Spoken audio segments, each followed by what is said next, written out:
Hi, hello అండి.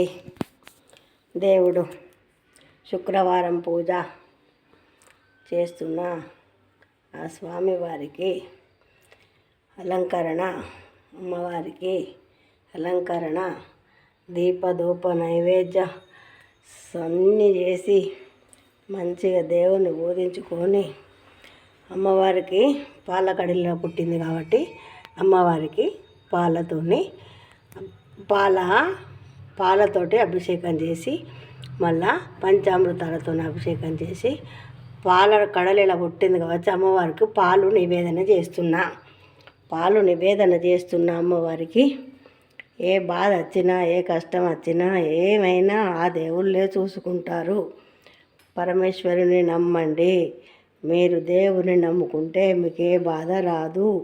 శుక్రవారం పూజ సమాప్తం.